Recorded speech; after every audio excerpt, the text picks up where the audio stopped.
আসসালামু আলাইকুম ওয়া রাহমাতুল্লাহি ওয়া বারাকাতুহু।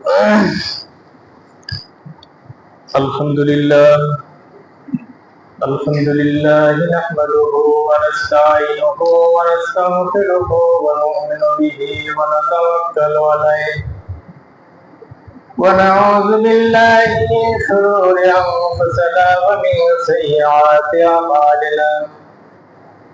من يهده الله فلا مضل له ومن يضلله فلا هادي له ونشهد أن لا إله إلا الله وحده لا شريك له ونشهد أن محمدا عبده ورسوله الذي أرسله بالحق بشيرا ونذيرا وداعيا إلى الله وبإذنه وسراجا منيرا. فقد قال الله تعالى في كلامه المجيد وفرقانه الحميد. أعوذ بالله من الشيطان الرجيم. بسم الله الرحمن الرحيم. أصحاب الميمنة ما أصحاب الميمنة وأصحاب المشأمة ما أصحاب المشأمة والسابقون سابقون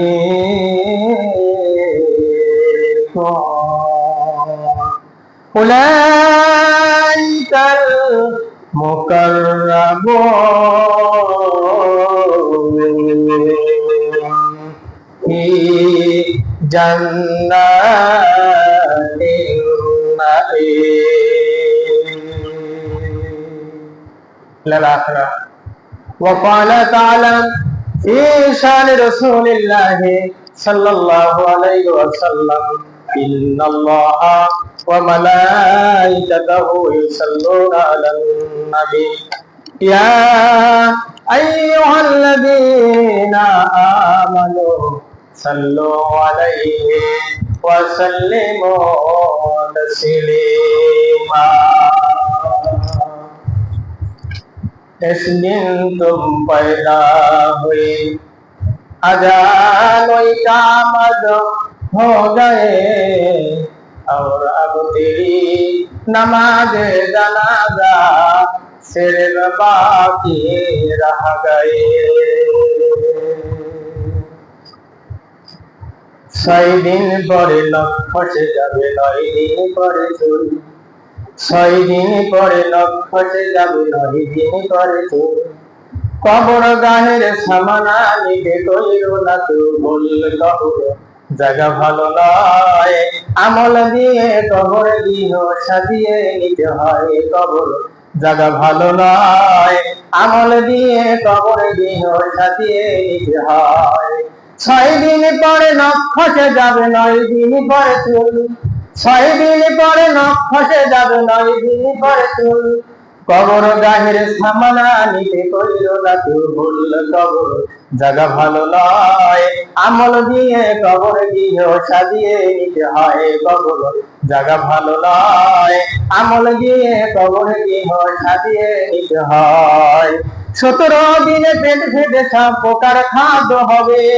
17 দিনে পেট ফেটে সাপ পোকার খাদ্য হবে. 8 দিন পরে গোল সাধবে না কঙ্কাল পড়ে রবে. 60 দিন পরে মোছা হবে না কঙ্কাল করে রবে। 90 দিনে হাড়গুলো সব, 90 দিনে হাড়গুলো সব আলাদা হয়ে রয় কবর। জায়গা ভালো নয়, আমল দিয়ে কবর গৃহ সাজিয়ে নিতে হয় কবর। জায়গা ভালো নয়, আমল দিয়ে কবর গৃহ সাজিয়ে নিতে হয়। 6 দিন পরে নখ খসে যাবে, 9 দিন পরে চুল। 6 দিন পরে নখ খসে যাবে, 9 দিন পরে চুল। কবর গৃহের সামানা নিতে কইও না তো ভুল কবর। জায়গা ভালো নয়, আমল দিয়ে কবর গৃহ সাজিয়ে নিতে হয় কবর। জায়গা ভালো নয়, আমল দিয়ে কবর গৃহ সাজিয়ে নিতে হয়। দেহের চেহে রহম বড়, দেহের চেয়ে রহম বড়, লোভ লালসার পাহাড়। হিংসায় চলা বিবেক হলো লক্ষ্যের তলোয়ার। আমান কানুন সব হারিয়ে পরিণতি পরিচয় কবর। জায়গা ভালো নয়, আমল দিয়ে কবর গৃহ সাজিয়ে নিতে হয় কবর। জায়গা ভালো নয়, আমল দিয়ে কবর গৃহ সাজিয়ে নিতে হয়। 6 দিন পরে নখ খসে যাবে, 9 দিন পরে চুল। 6 দিন পরে নখ খসে যাবে, 9 দিন পরে চুল। কবর গাহের সামানা নিতে কইও না তো ভুল কবর। জায়গা ভালো নয়, আমল দিয়ে কবর গৃহ সাজিয়ে নিতে হয় কবর। জায়গা ভালো নয়, আমল দিয়ে কবর গৃহ সাজিয়ে নিতে হয়। আলহামদুলিল্লাহ, সমস্ত প্রশংসা সে আল্লাহ তাবারক ওয়া তাআলার জন্য, যে আল্লাহ তাবারক ওয়া তাআলা আমাদেরকে আল্লাহর ঘরে, আল্লাহ রাব্বুল আলামিন আমাদেরকে আসার যে তৌফিক দান করলেন। সে মহান মালিকের দরবারে আমরা সবাই শুকরিয়া আদায় করছি, আমরা সবাই করছি আলহামদুলিল্লাহ। লক্ষ কোটি দরুদ ও সালাম আমাদের প্যারা নবী, আমাদের সবাইয়ের একমাত্র কান্ডারি, যিনি বিশ্ব মানবতার যিনি মুক্তির দিশারি, আকাইদার তাআইদার মদিনা নবী মুহাম্মদ রাসূলুল্লাহ, সবাই বলছি সাল্লাল্লাহু আলাইহি ওয়াসাল্লামের উপরে লাখ কোটি দরুদ ও সালাম অবিরত ধারায় নাযিল সোনার মদিনায়। আল্লাহুম্মা সাল্লি আলাইহি আল্লাহুম্মা বারিক আলাইহি, আমরা সবাই বলি আল্লাহুম্মা আমিন। সম্মানিত হাজিরিন, আমরা পবিত্র মহাগ্রন্থ কোরআনুল কারীমের 27 পারা 56 নম্বর সূরা, সূরা ওয়াকিয়া থেকে আমরা প্রায় 4টি আয়াতে কারিমা তেলাওয়াত করেছি। আল্লাহ সুবহানাহু ওয়া তাআলা এই আয়াতগুলোর ভিতরে আল্লাহ রাব্বুল আলামিন সেই হাসরের ময়দানে যে বিচার হবে, বিচারের সময় মানুষদের আমলনামা দেওয়া হবে। কারা ডানপন্থী হবে, কারা বামপন্থী হবে, বামপন্থী হলে তাদের অবস্থা কি হবে, ডানপন্থী হলে তাদের অবস্থা কি হবে, সেই কথাই আল্লাহ রাব্বুল আলামিন এই আয়াতগুলোর ভিতরে উল্লেখ করেছেন। সুবহানাল্লাহ পড়ি। তা আল্লাহ সুবহানাহু ওয়া তাআলা আমাদেরকে মুসলিম হিসাবে, মুসলমানের ঘরে আল্লাহ রাব্বুল আলামিন আমাদেরকে পাঠিয়েছেন। এটা আমাদের জন্য বিশাল বড় সৌভাগ্য। কারণ আল্লাহ পাক আমাদেরকে অন্য ঘরে তো পাঠাতে পারতেন, হিন্দুদের ঘরে, বৌদ্ধর ঘরে। অথচ হাদিসে এসেছে যখন কোনো মানুষ জন্মগ্রহণ করে, যখন কোনো সন্তান পৃথিবীতে আসে, তখন মুসলিম হয়েই আসে। সুবহানাল্লাহ বলে। তাদের বাম্মা, তাদের কৃষ্টি কালচার, এগুলোর উপর লক্ষ্য করে তারা আলাদা আলাদা ধর্মের অন্তর্ভুক্ত হয়ে যায়। তা আসুন আমরা সবাই আশা করি আল্লাহ যেন আমাদেরকে যেদিন কঠিনতম বিচারের দিন, সেই দিন যেন আমাদের ডান হাতে আল্লাহ পাক আমলনামা ধরিয়ে দেন। সবাই আল্লাহুম্মা আমিন। এবং সেই দিনে যারা ডান হাতে আমলনামা পাবে, তারা আল্লাহর নিয়ামতের জায়গায় প্রবেশ করবে। ওই দিন তার কথায় আল্লাহ রাব্বুল আলামিন উল্লেখ করেছেন, আমরা পড়ি। আল্লাহ রাব্বুল আলামিন বলছেন, বিসমিল্লাহির রহমানির রহিম। আল্লাহ রাব্বুল আলামিন বলেন, আসহাবুল মাইমানাতি মা আসহাবুল মাইমানা। আল্লাহু আকবার। আল্লাহ রাব্বুল আলামিন বলেন, যারা ডান দিকের দল হবেন তারা কতই না ভাগ্যবান হবেন। তার মানে যারা ডান দিকের দল, এই দলটা আল্লাহর জান্নাতে যাবে। সুবহানাল্লাহ বলেন। যারা ডান দিকের দল হবে, এরা আল্লাহর জান্নাতি দল হবে। এরা কতই না ভাগ্যবান দল হবে, এরা কত ভাগ্য এদের ভালো হবে। এই কথা আমার আল্লাহ বলছেন। নবীন যারা ডান দিকের দল হবে, যারা ডান দিকের দল হবে, আর সে ডান দিকে যারা অবস্থান করবে, আল্লাহ রাব্বুল আলামিন নবী বলেন তারা যে কতই না ভালো হবে আমার আল্লাহর কথা অনুসারে, তারা কতই না ভালো হবে।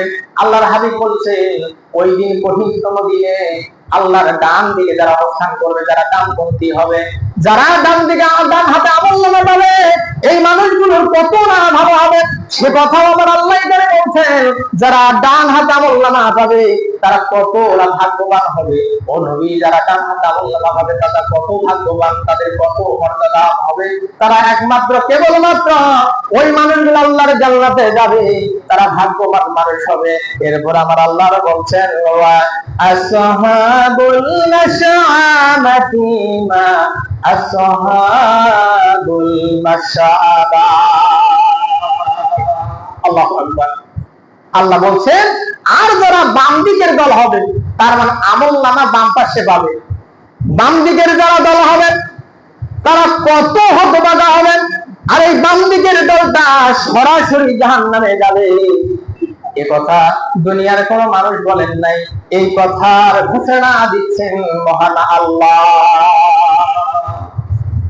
যারা ডানপন্থী হবে অর্থাৎ ডান দিকে যারা আমলনামা পাবে, আমার আল্লাহ বলছেন যারা বাম দিকের দল হবে তারা কতই না হতভাগা হবে, কতই না হতভাগা হবে।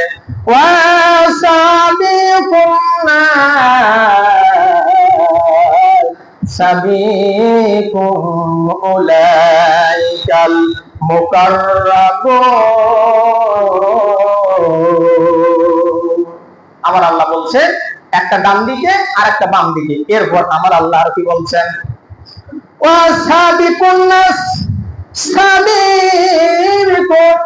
আল্লাহ বলছেন আর একটা মানুষের দল হবে, ওরা সামনে থাকবে। সুবহানাল্লাহ পড়ি। তার মানে আমার আল্লাহর সামনে একটা দল অবস্থান করবে। ওই দলের ব্যাপারে আল্লাহ রাব্বুল আলামিন বলছেন উলাইকাল মুকাররাবুন। এরাই আল্লাহর সান্নিধ্যপ্রাপ্ত দল হবে। সুবহানাল্লাহ পড়ি। কি বুঝলাম আমরা? যারা আল্লাহর সামনে থাকবে এই দলটার ব্যাপারে আল্লাহ বলছেন এরা হলো ওই লোক, কারা? এরা হলো নবীগণ। সুবহানাল্লাহ পড়ি। 2 নম্বরে সিদ্দিকগণ, 3 নম্বরে সত্যবাদীগণ, 4 নম্বরে শহীদগণ, 5 নম্বরে সালেহীনগণ অর্থাৎ আলেমগণ। সুবহানাল্লাহ পড়ি। আল্লাহর নবী বলেন এরা আল্লাহর সামনে থাকবে। আল্লাহর নবী বলেছেন এদের কোনো হিসাব না হবে না, আল্লাহ পাক বিনা হিসাবে তাদেরকে জান্নাত দিয়ে দেবে। সুবহানাল্লাহ বাড়ি দিয়ে বলেন বিনা হিসাবে আল্লাহ জান্নাত দিবেন। এই কয়েকটা নবীগণ, সিদ্দিকগণ, শহীদগণ, সালেহীন অর্থাৎ আলেমগণ, এই ব্যক্তিদের কোনো হিসাব আল্লাহ নেবেন না। আল্লাহ রাব্বুল আলামিন তাদেরকে বিনা হিসাবে জান্নাতে দিয়ে দেবেন। আমরাও তো আশা করি, আমরাও একটু আশা করি আল্লাহ যেন আমাদেরকে সত্যবাদীর কাতারে যেন আমাদেরকে শামিল করে নেয়। সত্যবাদী যদি আমরা হতে পারি তাহলে ওই সামনে আমরা থাকবো। আমরা যদি সত্যবাদী হই তাহলে ওই কাতারে আমরা থাকতে পারবো, তাছাড়া আমরা থাকতে পারবো না। আমরা তো সত্যবাদী হতে পারলে পরে আমরা এখন চেষ্টা চালাতে হবে, আল্লাহ আমরা কেমন করে সত্যবাদী হব। সত্যবাদী হতে পারলে পরে আপনি আমি ওই সামনের কাতারে আমাদের জায়গা হবে। আর ওই সামনের কাতারে জায়গা হলে পরে আল্লাহ রাব্বুল আলামিন আমাদেরকে ডাইরেক্ট জান্নাত যাওয়ার সুসংবাদ দিয়ে দেবে। সুবহানাল্লাহ। এরপর আল্লাহ রাব্বুল আলামিন আর রাসূলুল্লাহিল মুকাররাবুন। আল্লাহ বলছেন নবীরে এরাই হবে আল্লাহর সান্নিধ্য প্রাপ্ত দল। তার মানে আল্লাহর পক্ষ থেকে এই দলটাই হবে সবথেকে উত্তম দল। সুবহানাল্লাহ পড়ে। এই দলগুলোই হবে আল্লাহর পক্ষ থেকে উত্তম দল। এই দলের বাইরে আল্লাহ রাব্বুল আলামিন আরো কি বলছেন, এই লোকদের ব্যাপারে যারা উত্তম দল হলো এই দলদের ব্যাপারে আমার আল্লাহর ঘোষণা কি? আল্লাহ বলছেন ফি জান্নাতিন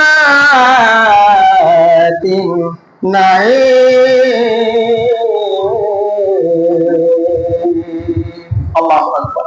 আল্লাহ বলছেন তারা থাকবে নিয়ামতপূর্ণ জান্নাতের মধ্যে। সুবহানাল্লাহ পড়ি।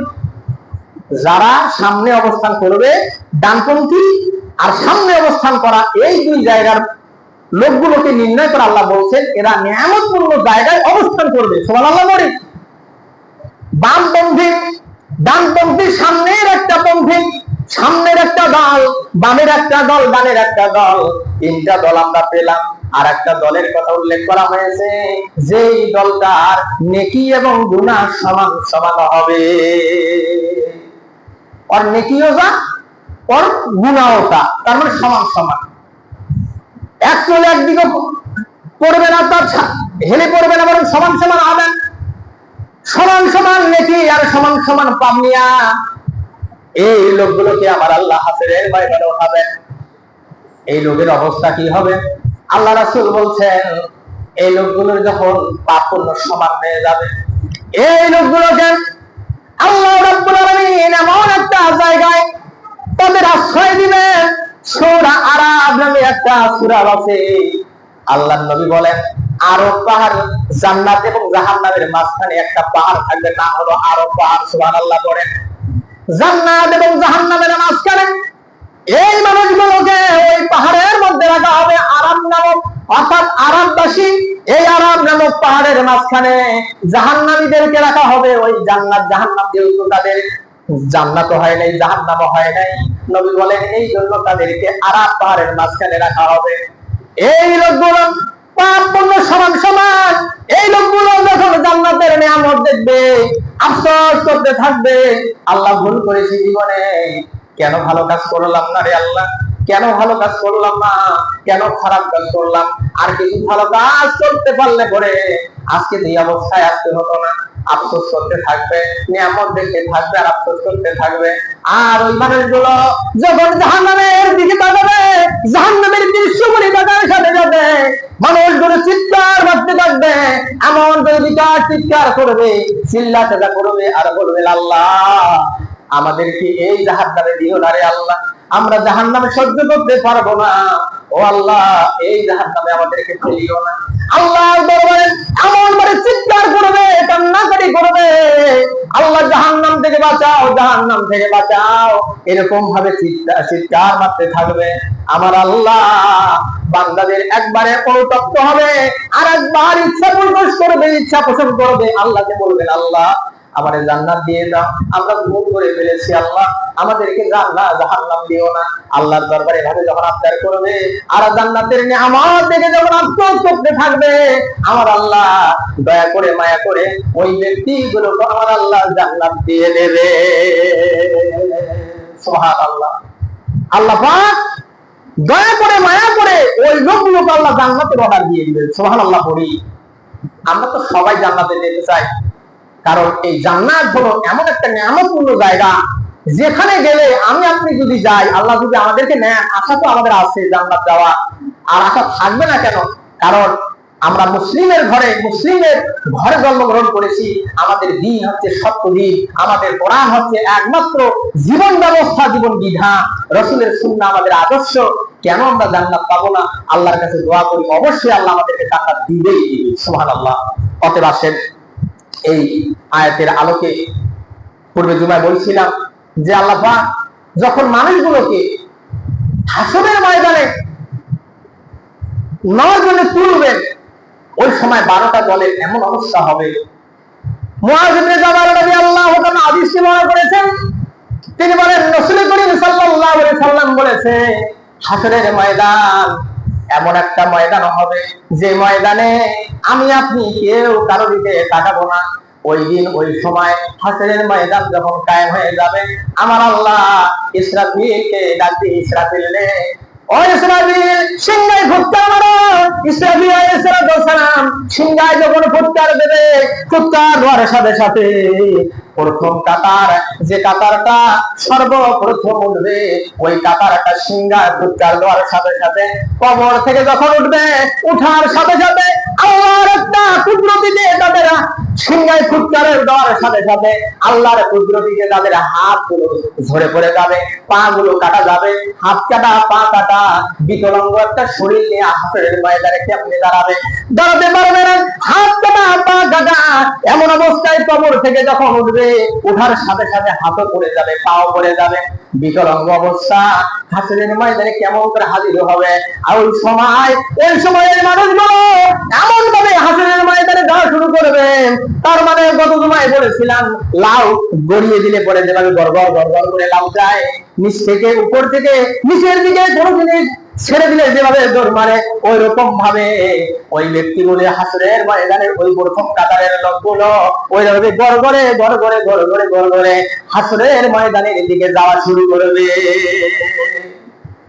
অথচ এই মানুষগুলো কবরে যখন ছিল তাদের হাত ছিল পা ছিল, এই মানুষগুলোর হাত ছিল পা ছিল, যখন তাকে ওঠানো হলো ওঠার সাথে সাথে আল্লাহ রাব্বুল আলামিনের ফেরেশতা হযরত ইসরাফিল আলাইহিস সালাম যখন সিংহায় ফুৎকার মারলেন, উঠলেন, ওঠার সাথে সাথে আল্লাহর কুদরতিতে, আল্লাহ রাব্বুল আলামিনের কুদরতিতে তাদের হাতগুলো কেটে দেওয়া হলো, তাদের পা গুলো কেটে দেওয়া হলো। এই কারণ হচ্ছে এভাবে যখন তারা গড়িয়ে গড়িয়ে চলতে থাকবে, আল্লাহ রাব্বুল আলামিন হাসরবাসীদেরকে ডাক দিয়ে বলবেন, হাসরবাসীরা, ও হাসরবাসীরা, ওই লোকগুলোর দিকে তোমরা তাকিয়ে দেখো, দেখো বিশাল একটা বড় কাফেল আসতেছে, বিশাল বড় একটা দল আসতেছে, তাদের দিকে তোমরা তাকিয়ে দেখো। হাসরবাসীদেরকে লক্ষ্য করে আমার আল্লাহ যখন এই আওয়াজ তুলবে, এই আওয়াজ দেবে, আল্লাহ রাব্বুল আলামিন বলবেন, হাসরবাসীরা, এই লোকগুলি তাদের জীবন দশায় একটা কাজ করতো যার কারণে তাদের হাতগুলো নাই, পা গুলো নাই, কিন্তু এই মানুষগুলো কবরে যখন ছিল তাদের হাতগুলো পা ছিল, এখন তাদের হাত নাই, পা নাই, এই বিকলাঙ্গ শরীর নিয়ে কেন হাজির হয়েছে, কারণ কি তোমরা কি জানতে চাও? হাসরবাসীরা জবাব দিয়ে বলবেন, আল্লাহ আলাম, হে আল্লাহ আপনি ভালো জানেন। আল্লাহ আমরা জানতে চাই। হাসরবাসীরা বলবেন, আল্লাহ কি কারণে তাদের হাত নাই, পা নাই? আমার আল্লাহ বলবেন, হাসরবাসীরা, তাদের হাত নাই, পা নাই, কারণ হলো তারা জুলুমকারী ছিল, তারা জুলুম করত, জুলুমবাজ ছিল। দুনিয়াতে থাকাকালীন অবস্থায় তারা জুলুম করছিল, দুনিয়াতে থাকাকালীন অবস্থায় তারা জুলুমের ভাব খাটিয়েছিল। তার মানে জুলুমবাজ যারা হবে, যে প্রকারের জুলুম হোক না কেন, জুলুম যদি আপনার পরিবারের দৃষ্টিকোণ থেকে জুলুম হয়, এটাও একটা জুলুম। আপনি আপনার কর্মচারীর সঙ্গে জুলুম করলেন, এটাও একটা জুলুম। তার মানে জুলুমের অনেকগুলো ব্যাখ্যা আছে। বলবো না, এই জুলুমগুলি কেউ করে থাকে, কিয়ামতের ময়দানে হাসরের মাঠে যখন উপস্থিত হবে, এই মানুষগুলোর হাত থাকবে না, পা থাকবে না, বিকলাঙ্গ শরীর নিয়ে হাসরের ময়দানে উঠতে হবে। তার মানে যারা জুলুম করে, জুলুমবাজ, এই জুলুমবাজ থেকে, জুলুম করা থেকে আমাদের বিরত থাকতে হবে। আল্লাহ তৌফিক দান করে সবাইকে আল্লাহুম্মা আমিন। 2 নম্বর দল হাসরের ময়দানে উঠবেন। 2 নম্বর দল হাসরের ময়দানে উঠবেন, তাদের পুরো শরীর থাকবে, মাথাটা জানোয়ারের পশুর আকৃতি থাকবে, পুরো শরীরে হাত পা সব থাকবে, মাথাটা থাকবে একটা জানোয়ারের পশুর মতো। তার মানে মাথাটা মানুষের মাথা থাকবে না, পশুর আকৃতি একটা মাথা থাকবে, জানোয়ারের একটা আকৃতি মাথা। ওই মানুষটার মাথায় পরানো হবে। আমার আল্লাহ ডাক দিয়ে বলবেন, হাসরবাসীরা, এই লোকগুলোকে তোমরা চিনো নাকি? এই লোকগুলো, যে লোকগুলো বিশাল একটা কাফলা নিয়ে ওরা দিয়েছে, যাদের পুরা শরীরটাই মানুষ, কিন্তু মাথার মধ্যে মানুষের কোন আকৃতি নাই, বরং তার মাথার মধ্যে জানোয়ারের মাথা লাগানো। ও হাসরবাসীরা, এই লোকগুলো সম্পর্কে তোমরা জানতে চাও নাকি? হাসরবাসীরা বলবেন, আল্লাহ হ্যাঁ জানতে চাই। কারণটা কি? কি কারণে তার মাথার মধ্যে মানুষের মাথা নাই? কি কারণে তাদের মাথার মধ্যে জানোয়ারের মাথা? আল্লাহ রাব্বুল আলামিন বলবেন, হাসরবাসীরা শোনো শোনো, তাদের মাথার মধ্যে মানুষের মাথা না থাকার কারণ হলো তারা দুনিয়াতে বেনামাজি ছিল। আমি আল্লাহ নামাজ ফরজ করেছিলাম, তারা নামাজ পড়ে নাই। আমি আল্লাহ নামাজের আদেশ কতবার করেছি, তারা নামাজ পড়ে নাই। এই বেনামাজি গুলো আল্লাহর দরবারে যখন দাঁড়াবে, এদের মানুষের মাথা থাকবে না, জানোয়ারের মাথা থাকবে। আল্লাহ রাব্বুল আলামিন বলবেন, ও হাসরবাসীরা, এরা যদি আমার কাছে তওবা করত, এরা যদি তওবা করে আমার কাছে ক্ষমা চেত, আমি আল্লাহ তাআলা তাদের ক্ষমা করে দিতাম। কিন্তু তারা ক্ষমা চায় নাই, বরং তারা মরে গেল, ক্ষমাও চাইল না। এই না চাওয়ার কারণে, ক্ষমা না চাওয়ার কারণে এরা জাহান্নামী হয়ে যাবে। ক্ষমা না চাওয়ার কারণে জাহান্নামী হয়ে যাবে। আপনি আমি বুড়ো হয়ে গেলাম, কবর আমাদেরকে ডাকতেছে, অথচ আমরা সালাত পড়ি না, নামাজ আদায় করি না। ও মুসলমান, একটু বিবেক খাটান। যে নামাজ আপনি সারতেছেন, যে নামাজ আপনি পড়তেছেন না, আজ যদি আপনাকে, আর যদি আপনার কবরস্থ করা হয়, ওই কবরে আপনার ছেলে যাবে না, ওই কবরে আপনার ওই ধন সম্পদ যাবে না, ওই কবরে আপনি একাই যাবেন, কিন্তু সাদা কাপড় ছাড়া আর কিছুই যাবে না। অতএব কেন নামাজ পড়েন না? নামাজ না পড়লে পরে আপনার মাথা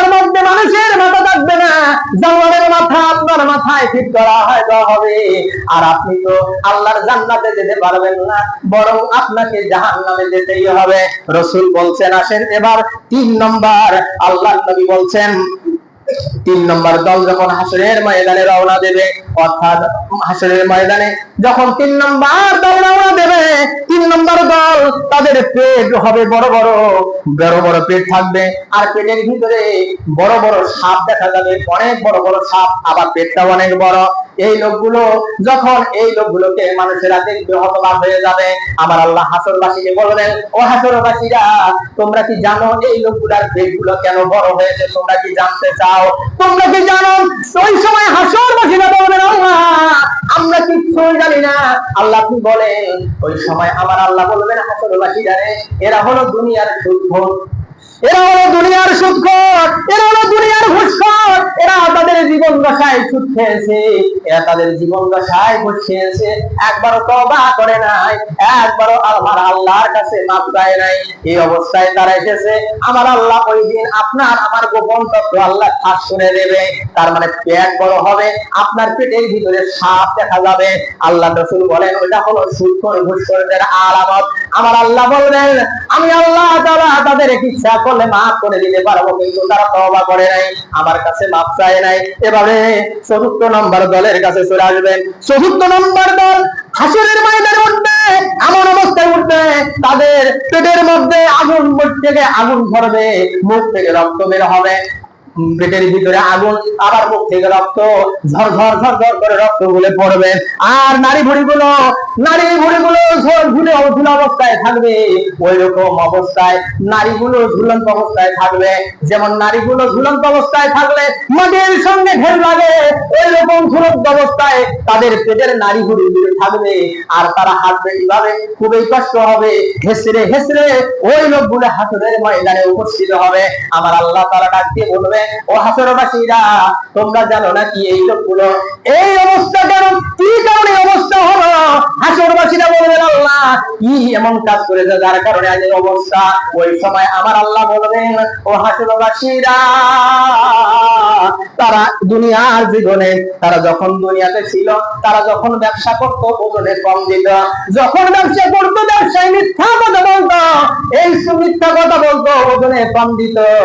এই কারণে তাদের এই অবস্থা হয়েছে, তাদের পেটগুলো ঝুলে পড়েছে, তাদের পেটের ভিতরে আগুন, মুখ থেকে রক্ত ঝরতেছে। তারা ওই ব্যবসা করার সময় মিথ্যা বলেছিল, ওজনে কম দিয়েছিল। এই কর্মকাণ্ডগুলো করার কারণে, অর্থাৎ এই কর্মকাণ্ডগুলো করার কারণে আজ এই অবস্থায় উপনীত হয়েছে। আল্লাহ রাসূল সাল্লাল্লাহু আলাইহি সাল্লাম বলেন, যারা মিথ্যা কথা বলে ব্যবসা করবে, যারা ওজনে কম দেবে, তারা হলো ধোঁকাবাজ। আল্লাহর নবী বলছে, ধোঁকাবাজ আমার উম্মত হবে না। সুবহানাল্লাহ। আল্লাহর নবী বলছেন, ধোঁকাবাজ আমার উম্মত নয়।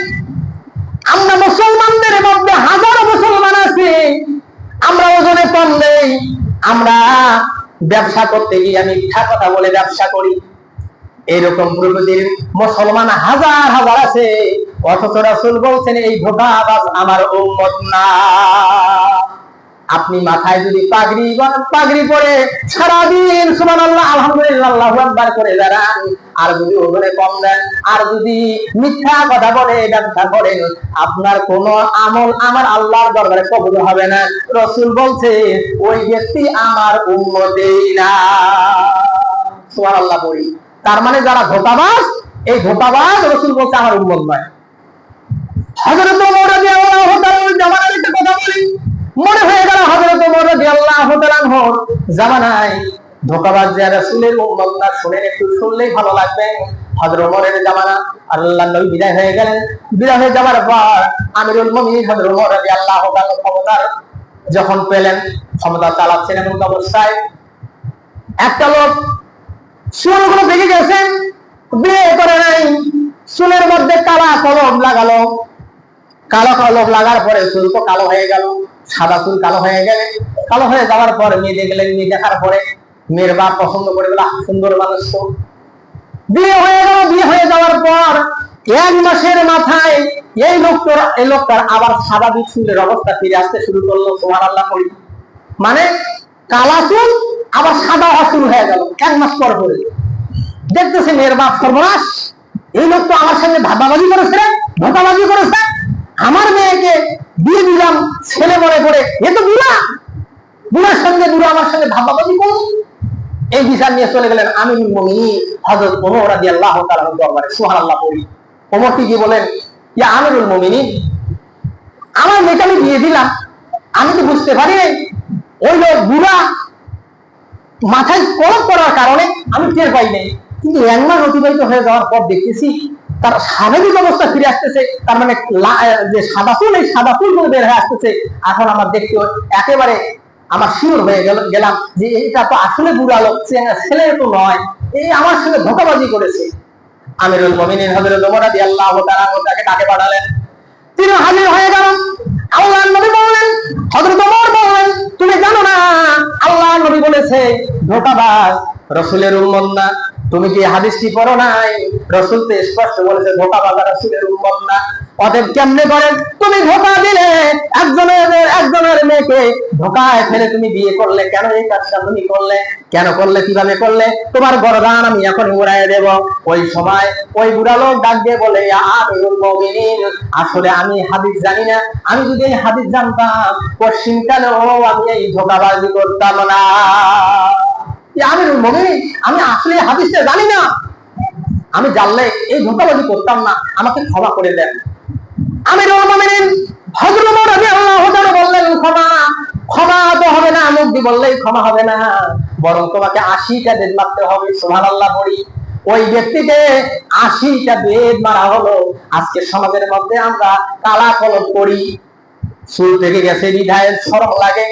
চুল পাকার একটা গুণাগুণ আছে, আপনার দাড়ি পাকার একটা গুণাগুণ আছে। আমার আল্লাহ চুল পাকা দাড়ি পাকার মধ্যে দিয়ে আমার আল্লাহ একটা লক্ষ্য উদ্দেশ্য বান্দাদেরকে জানায়, বান্দারে যখন দুনিয়াতে আসলা দাঁত ছিল না, যখন দাঁত পেলে, দাঁত পাওয়ার পরে দাঁত হারালে, চুল পেলে, চুল পাওয়ার পরে চুলগুলো সাদা হয়ে গেল, এটা হলো বয়সের একটা নমুনা। তার মানে এই বয়সটা, এই চুল পাকা দাড়ি পাকা দাঁত পড়ার মাধ্যম দিয়ে আমার আল্লাহ বুঝায়, ও গোলাম ফিরে আয়, ফিরে আয়, এতদিন যা করেছিস ফিরে আয়, কারণ হায়াত কমতেছে। তোমার চুল পেকে গেল, হায়াত কমে গেল, দাঁত পড়ে যাচ্ছে, তার মানে হায়াত স্বল্প হয়ে আসতেছে, নির্ধারিত হায়াত কমে আসতেছে। এই কারণ বান্দা ফিরে আয়, ফিরে আয়। এই জন্য আমার আল্লাহ আমাদের চুলগুলো দিলেন, যে চুলগুলো পাকে, দাড়িগুলো পাকে, আমাদের লক্ষ্য, আমার উদ্দেশ্য আল্লাহর দিকে ফিরে আসা। কিন্তু আমরা মনে করি চুল পাকলে কি হবে, আছে যাবো চ্যাংড়া হয়ে যাবো, এইরকম পদ্ধতি যা কলম ব্যবহার করে, কলম ব্যবহার করা যায় নাই। বিশেষ করে কালা কলম যারা ব্যবহার করে, এটা ব্যবহার করা একেবারে নিষেধ, জায়েজ নাই। আসে ওই দিকে যাচ্ছি না। আল্লাহর নবী সাল্লাল্লাহু আলাইহি সাল্লাম বললেন, যারা ধোঁকাবাজি করবে তারা কখনো আমার উম্মত না। এরপরে আসেন, আজকে 12টা বলার কথা বলছিলাম, কিন্তু 12টা বলতে পারবো না হয়তো। এরপরে আসেন 5 নম্বরে, রাসূল সাল্লাল্লাহু আলাইহি সাল্লাম বলেন যে গরু মরলে যেমন, গরু মরলে যেমন একটা বিকট একটা কেমন একটা গন্ধ বের হয়, তার মানে কি, শিকা মরলে যেমন গন্ধ হয়, গরু মরলে যেমন গন্ধ হয়, এরকম গন্ধ ওই রকম লোকদের ভিতর থেকে বের হয়ে আসবে। আল্লাহ রাব্বুল আলামিন ওই সময় হাসরবাসীদেরকে বলবেন, হাসরবাসীরা, যে লোকগুলো তোমাদের সামনে বিশাল বড় একটা কাফেলা নিয়ে আসলো, এই লোকগুলো দেখতে বড় ভালো, এই লোকগুলো দেখতে বড় ভালো, কিন্তু এই লোকগুলো ভালো হলে কি হবে, এদের ভিতর থেকে একটা শিকার গন্ধ আসতেছে। যেমন একটা কুকুর মারা গেলে এই কুকুরটার ভিতর থেকে একটা গন্ধ আসে, একটা গরু মারা গেলে ওই গরুর ভিতর থেকে একটা গন্ধ আসে, ওই রকম একটা বিশ্রী গন্ধ হাসরবাসীরা যখন নাকের ডগায় পেয়ে যাবে, অর্থাৎ তারা নাকের ডগায় এই বিশ্রী গন্ধ যখন, শিকা মারা একটা গন্ধ, দুর্গন্ধ যখন তাদের নাকের ডগায় আসবে, আমার আল্লাহ তাদেরকে বলবেন, ও হাসরবাসীরা, তোমরা কেন মন করতেছো? হাসরবাসীরা বলবেন, আল্লাহ এই লোকগুলাকে দেখতে ভালো, কিন্তু এদের কাছ থেকে গন্ধ আসতেছে, দেখতে সুন্দর কিন্তু গন্ধ কেন? আমার আল্লাহ ওই সময় হাসরবাসীদেরকে লক্ষ্য করে ডেকে ডেকে বলবেন, ও হাসরবাসীরা, এই লোকগুলো দেখতে বড় ভালো, কিন্তু এই লোকগুলোর ভিতর হলো বসা। এই লোকগুলো ভিতর হলো পচা। আল্লাহর নবী বিশ্ব নবী হাদিস শরীফের মধ্যে বলেছে, আমার উম্মত হলো তিন প্রকার, আমার উম্মত হলো তিন প্রকার, আমার উম্মত হলো তিন প্রকার। এক নম্বর প্রকার হলো কমলার মতো, দুই নম্বর প্রকার হলো খেজুরের মতো, তিন নম্বর প্রকার হলো গোলাপ ফুলের মতো। আল্লাহর নবী বলেন, আল্লাহর নবী বলেন এক নম্বর হলো কমলার মতো। কমলা যেমন দেখতে সুন্দর, খেতে সুস্বাদু, দেখতেই ভালো, আবার খাইতেও ভালো। আল্লাহর নবী বলেন, আমার এমন কতগুলা উম্মত হবে, এদেরকে দেখতে ভিতরে যেমন এরা বাইরেও তেমন হবে। সুবহানাল্লাহ পড়ি। আল্লাহর নবী বলছেন, কমলা যেমন বাইরে দেখতে যেমন ভালো, ভিতরে তেমন ভালো। অর্থাৎ আমার এক প্রকার উম্মত হবে, এরা ভিতরে ভালো থাকবে, এরা বাইরেও ভালো থাকবে। তার মানে বাইরেও ভালো, ভিতরে ভালো। এই আমার উম্মত গুলো মরতে দেরি, মরলে আল্লাহ তৈরি জান্নাতে চলে যাবে। সুবহানাল্লাহ। তার মানে ভিতরে ভালো, বাইরে ভালো। ওই লোকটার বাইরে ভালো, ভিতরে ভালো। এই রকম লোক যদি আল্লাহ রাসূল বলেন এই মরতে দেরি, মরলে আল্লাহর জান্নাত চলে যাবে। সুবহানাল্লাহ বলি। দুই নম্বর হলো খেজুরের মতো। আল্লাহর নবী বলেন, খেজুর দেখতে বড় ভালো না, খেজুর দেখতে বড় ভালো না, বিশ্রী দেখা যায়, কিন্তু খেজুর খেতে বড় মিষ্টি, খেজুর খেতে বড় সুস্বাদু। আমার উম্মতের মধ্যে কিছু উম্মত হবে, এরা দেখতে ভালো হবে না। সুবহানাল্লাহ বলি। এদের চেহারা থাকবে না, এরা সৌন্দর্য থাকবে না, এরা সৌন্দর্য নয়, এদের চেহারা নাই, এরা সৌন্দর্য নয়, এরা ল্যাংড়া হবে, এরা কানা হবে, এরা বোবা হবে, এরা এই বৈশিষ্ট্যগুলো থাকবে, দেখতে ভালো নয় কিন্তু সুস্বাদু। আমার এই উম্মত গুলো মরলেই আল্লাহ তৈরি জান্নাতে চলে যাবে।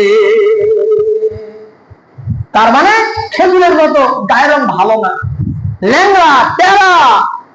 আল্লাহ রাসূল বলছেন এই লোকগুলো হলো খেজুরের মতো। সুবহানাল্লাহ বলি।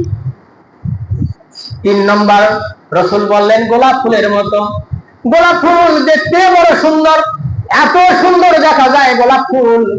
আপনি আমি যদি গোলাপ ফুল আমরা মুখের মধ্যে দিয়ে চিবা মারি, দেখা যাবে বড় তিতা তিতা ভাব। তার মানে গোলাপ ফুল দেখতে ভালো, গোলাপ ফুল তিতা। আল্লাহর নবী বলেন, আমার এমন কতগুলা উম্মত হবে, এদের সুন্দর দুব্বা থাকবে, এদের সুন্দর পাগড়ি থাকবে, এদের সুন্দর লেবাস থাকবে, সুন্দর সুগন্ধের অধিকারী হবে, কিন্তু সুন্দর দেখতে হবে। এই উম্মত গুলো হবে গোলাপ ফুলের মতো, উপরে শুধু চাকচির, ভিতরে পচা। তার মানে উপরে শুধু মানুষকে দেখাবে আমি গোলাম সাল্লাল্লাহু হুজুর, আমি হলাম অমুক হুজুর, আমি হলাম তমুক হুজুর, আমি হলাম অমুক দেওয়ানি, বিশাল বড় মস্তানি দেখাবে, বিশাল বড় বাহার দেখাবে। ওই লোকগুলো, যেই লোকগুলো গোলাপ ফুলের মতো হবে, রাসূল বলেন উপরে গোলাপ ফুল কিন্তু মুখে দিলে যেমন তিতা, ওই রকম ওই লোকগুলোর ভিতরে থাকবে পচা দুর্গন্ধ, আর উপরে থাকবে শুধু পিঠা। এরকম কিছু আলেম হবে, এরকম কিছু মানুষ হবে, যারা ভিতরে থাকবে পচা আর উপর দিকে থাকবে সুন্দর। দেখলে মানুষ সালাম দেবে, দেখলে মানুষ আরো কি কত কিছু করবে, কিন্তু ভিতর পচা। আমার আল্লাহ বলে, ও হাসরবাসীরা, এই লোকগুলোকে দেখতে বড় ভালো দেখা যায়, কিন্তু এই লোকগুলোর হলো এই দশা, এই অবস্থা, এদের ভিতর হলো পচা। যার কারণে এই লোকগুলোকে আজকে হাসরের ময়দানে এই অবস্থায় ওঠানো হয়েছে। আমার ভাইয়ের, আমার বাচ্চারা, আমরা যদি এই কতগুলো আমাদের হৃদয়ের মধ্যে আমরা দেখে নেই, আমরা টের পেয়ে যাব আসলে কিয়ামতের ময়দানে, হাসরের মাঠে যখন আমরা যাব, আমাদেরকে আল্লাহর নবী বলছেন 12টা দলের কথা বলেছে। এই 12টা দলের এই অবস্থা হবে। মাত্র 5টা পর্যন্ত বললাম, আগামী জুমায় বাকিগুলো শোনাবো ইনশাআল্লাহ। অতএব আমার বলার উদ্দেশ্য হলো আমরা এই কথাগুলো শুনে যেন আমল করতে পারি, আমরা যেন এই কথাগুলো শুনে আমরা যেন ভ্রান্ত ধারণা থেকে ফিরে আসতে পারি, আমরা যেন আমাদের জীবনকে সুন্দর করে কোরআন এবং সুন্নাহ অনুযায়ী সাজাতে পারি। আল্লাহ যেন সেই তৌফিক আমাদের দান করেন। সবাই বলে আল্লাহুম্মা আমিন। বলা আল্লাহ করে যাবে।